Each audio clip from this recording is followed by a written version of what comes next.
Este es el segundo capítulo de la serie de calentamiento por inducción electromagnética y es titulado Bases del calentamiento por inducción. Hay dos mecanismos por los cuales ocurre el calentamiento por inducción: las pérdidas de histéresis y las pérdidas por las corrientes de Eddy inducidas en la pieza. Las pérdidas de histéresis ocurren solo en materiales ferromagnéticos como hierro, acero, níquel, cobalto y algunos otros. El campo electromagnético forza los pequeños dipolos magnéticos con su polaridad. Cuando cambia la polaridad del campo, los dipolos tienden a realinearse y cuando esto se completa, quedan alineados con la nueva polaridad. Esto causa una especie de fricción a nivel molecular y esto a su vez genera calor. La histéresis causa aproximadamente el 13% del calor generado en hierros y aceros cuando se trata de calentamiento por inducción. Pérdidas por corrientes de Eddy. Las corrientes de Eddy son corrientes eléctricas inducidas en la pieza por el campo electromagnético. El calentamiento por inducción depende del calor creado por efecto Joule debido al flujo de estas corrientes, el cual es proporcional a la resistencia del material y sigue la ley de Ohm. Esto es, la potencia es igual al cuadrado de la corriente inducida por el valor de la resistencia del material, de la pieza. Las pérdidas por corrientes de Eddy son responsables del 87% del calor en hierros y aceros, y en materiales no magnéticos del 100% del calor generado por inducción. Efecto Joule. El voltaje inducido genera una corriente que circula en la pieza, que está dentro del solenoide, y por efecto Joule, dependiendo de la resistividad del material de la misma, genera calor de acuerdo a la ecuación potencia igual a resistencia por la corriente inducida al cuadrado, donde R es la resistencia del material y la I es la corriente inducida. Aquí vemos una barra metálica redonda en el centro de una bobina multivuelta, por la cual circula una corriente eléctrica de cierta frecuencia. Esta corriente genera un campo magnético muy fuerte dentro de la bobina, el cual induce un voltaje que produce corrientes de Eddy en la barra, las cuales al circular por la barra y debido a la resistencia del material de la misma, generan calor por efecto Joule. Podemos notar que estas corrientes inducidas son generadas cerca de la superficie de la barra, lo cual es conocido como efecto superficial o skin effect en inglés. Después vemos que este calor generado cerca de la superficie de la barra se transmite por conducción hacia el centro de la misma. Aquí vemos el área donde la mayoría del calor es generado, y esto es a una profundidad conocida como la profundidad de capa o profundidad de penetración. Las corrientes de Eddy inducidas circulan en forma circular en la barra, y esto es llamado el skin effect. Profundidad de penetración de la corriente inducida. Aquí vemos el efecto superficial, en donde claramente se ve que el valor de la densidad de corriente es máximo en la superficie y después va declinando hasta que en el núcleo el valor de la corriente inducida es cero.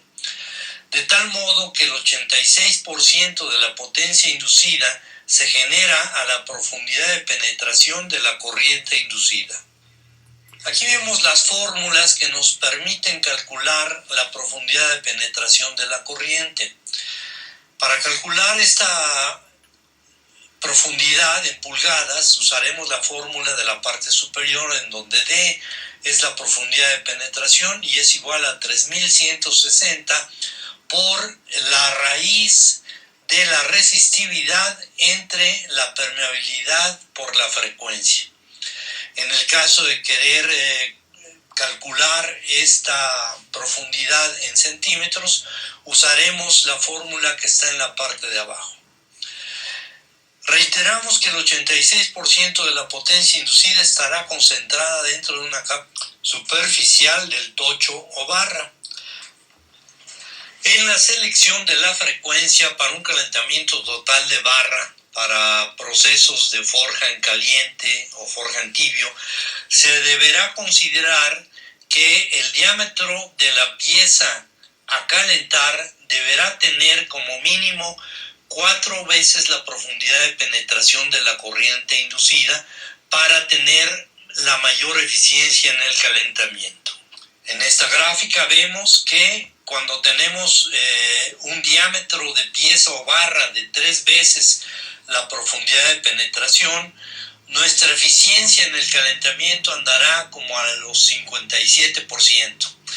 Y si tenemos un diámetro de 4 veces la profundidad de penetración, esta eficiencia sube al 67%.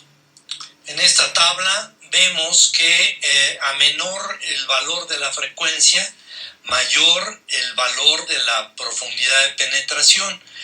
En este caso, a 60 ciclos por segundo, la máxima penetración es de 9.63 milímetros. Conforme vamos aumentando el valor de la frecuencia, vemos que la profundidad de penetración va reduciéndose hasta el valor de 0.43 milímetros en el caso de una frecuencia de 30 kHz. Debido a esto, y dependiendo por supuesto del diámetro de la pieza o barra a calentar, en general para el calentamiento total de masa se utilizan bajas frecuencias y para procesos de temple de capa superficial se usan frecuencias medias de 3 y 10 kHz y frecuencias altas de 60 y 200 kHz para procesos de temple de capa muy pequeña o poco penetrada.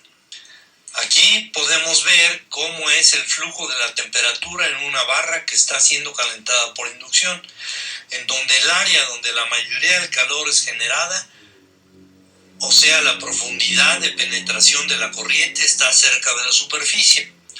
Mostramos también cómo fluyen las corrientes de EDE inducidas, las cuales generan calor por efecto Joule.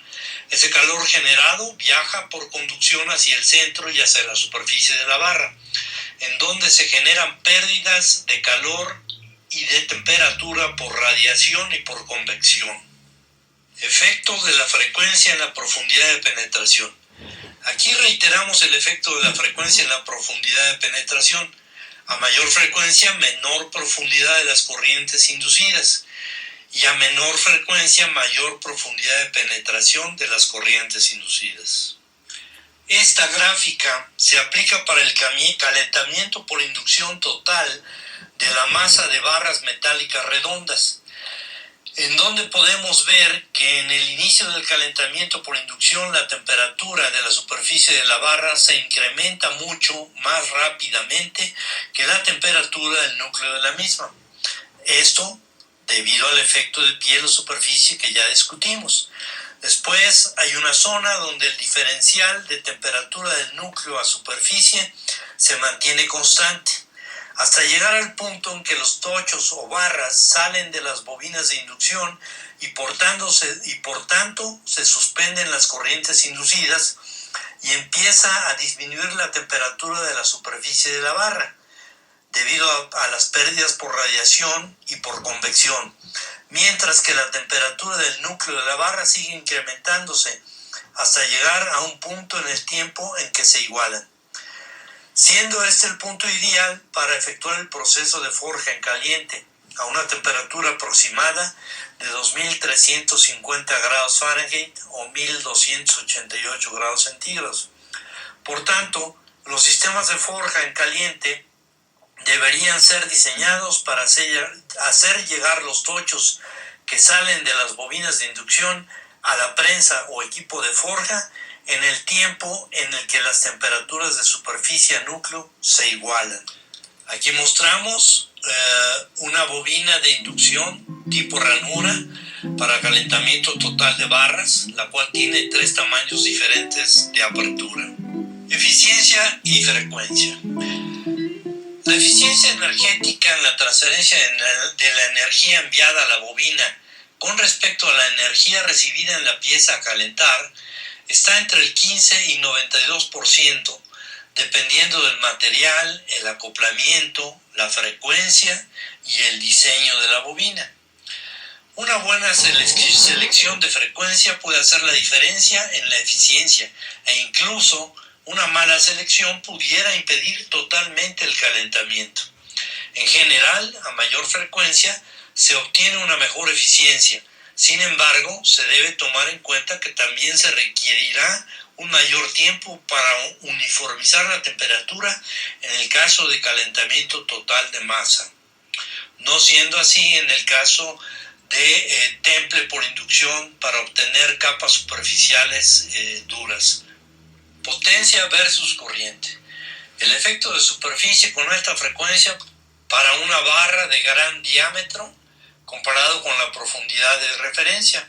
La figura muestra que dentro de una profundidad de referencia desde la superficie de una pieza redonda, la corriente ha disminuido a aproximadamente el 37% de su valor inicial y que alrededor del 86% de la potencia total se disipa ahí.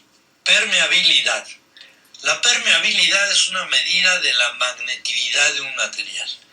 Es una medida de la intensidad del campo magnético en un material dividida por la densidad del campo magnético en el aire y por tanto no tiene unidades.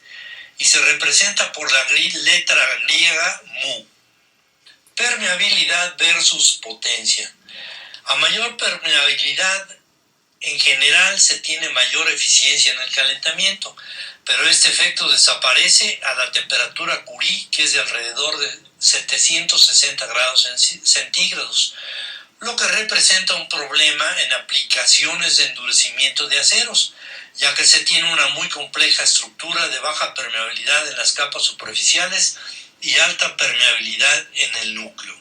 Aquí mostramos la temperatura a la cual los materiales pierden sus propiedades magnéticas, la cual se conoce como temperatura Curie, en honor a la física polaca Madame Curie, que descubrió y describió este fenómeno. Bueno, pues aquí concluimos el segundo capítulo de esta serie de presentaciones sobre el calentamiento por inducción electromagnética. Le damos las gracias por su atención y su tiempo y les pedimos que estén pendientes del siguiente capítulo. Aquí verán nuestros datos, los cuales pueden utilizar para obtener más información o solucionar alguna duda que pudiera surgir. Muchas gracias, que tengan un buen día.